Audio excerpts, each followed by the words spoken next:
వందే మాత్రం. నేను మీ journalist Navata. Welcome to R Political. Assam CM గా హిమంత బిశ్వ శర్మ వచ్చిన తర్వాత యోగి ఆదిత్యనాథ్ బుల్డోజర్ బాబా అయితే Assam CM Himanta Biswa Sharma bulldozer driver గా మారిపోయారు.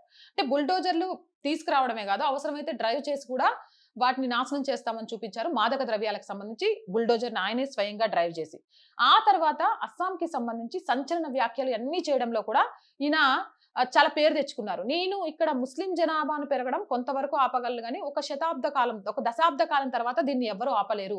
అస్సాంలో ఆ జనాభా సమతుల్యత అనేది దెబ్బతింటుంది అని కూడా సంచలన వ్యాఖ్యలు చేశారు. కానీ ఏదేమైనప్పటికీ నా ప్రజా పాలనలో అలాంటివి జరగకుండా అన్ని రకాల చర్యలు తీసుకుంటానని మాటిచ్చారు.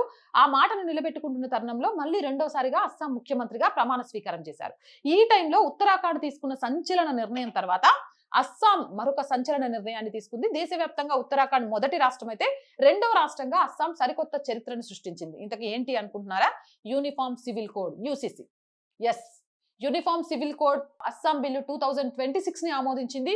ఇకపై మతంతో సంబంధం లేకుండా పౌరులందరికీ ఒకటే, వివాహమైన, విడాకులైన, ఆస్తి వారసత్వమైన, ఇవే విషయాలైనా సరే అందరికీ ఒకటే చట్టం, సమానమైన చట్టం. మా మతంలో 4 పెళ్లిళ్ళు చేసుకోవడాలు ఉన్నాయి, మేము తలాక్ తలాక్ తలాక్ చెప్పి వదిలేస్తాం, లేకపోతే మేము లివింగ్ రిలేషన్ లో ఉన్నాం, లేకపోతే మా దాంట్లో ఆడోళ్ళకి అసలు ఆస్తి హక్కే లేదు, నోరు మూసుకొని ఉండాలి, ఇచ్చినంత తీసుకోవాలి, ఇలాంటివి ఏవి కుదరవు. అన్ని చట్ట ప్రకారం అస్సాంలో ఉంటున్న ప్రతి కులానికి సంబంధించి, ప్రతి మతానికి సంబంధించి, ప్రతి వర్గానికి సంబంధించిన జనాభా అందరికీ ఒకే రకమైన చట్టం. అది పెళ్ళైనా, విడాకులైనా, ఆస్తి వారసత్వమైనా. ఇది ఇప్పటికే ఉత్తరాఖండ్ ప్రభుత్వం దీన్ని అమలు చేస్తోంది.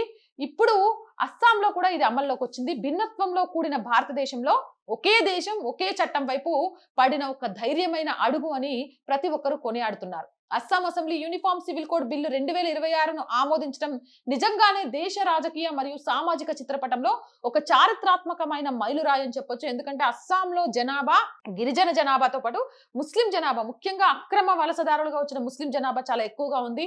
వీళ్ళు అక్కడ ఉన్న గిరిజన బిడ్డల మీద మాయ మాటలు చెప్తూ అక్కడ అమ్మాయిల్ని పెళ్లి చేసుకొని వాళ్ళని అక్రమంగా మతం మారుస్తున్నారు. ఇక ఇలాంటి వాటన్నిటికీ ఇప్పుడు చెక్ పడబోతోంది ఈ యూసీసీ అమలు తర్వాత. ఉత్తరాఖండ్ తర్వాత ఈ అడుగు వేసిన మరో ప్రధాన రాష్ట్రంగా అస్సాం నిలిచి ప్రతి ఒక్కరితోటి కొనియాడబడుతోంది. అస్సాం సీఎం తీసుకున్న నిర్ణయాన్ని ప్రతి ఒక్కరు ప్రశంసిస్తున్నారు. ఇలా ప్రతి రాష్ట్రంలో కూడా యూసీసీ అమలు చేయాల్సిన అవసరం ఉంది. ఇలాంటి గట్టి నిర్ణయాలను తీసుకోవడంలో మిగిలిన రాష్ట్రాల ముఖ్యమంత్రులు ఎందుకు అడుగులు ముందుకు వేయట్లేదని ప్రశ్నిస్తున్నారు. ఇప్పుడు మీరేమంటారు అనేది చూస్తున్నా. యూసీసీ కేంద్రం ఒక చట్టం తీసుకొచ్చేసింది, అది రాష్ట్రాలకు వదిలేసింది, రాష్ట్రాలు వాటి ఇష్టం వచ్చినప్పుడు అమలు చేసుకోవచ్చు అనేది కరెక్టేనా? ఇలాంటి కఠినమైన నిర్ణయాలను కేంద్రం చొరవతోటి ప్రతి రాష్ట్రంలో వెంటనే అమలు చేయాల్సిన అవసరం ఉందా లేదా? మీ అభిప్రాయం ఏంటి అనేది కామెంట్ చేయండి.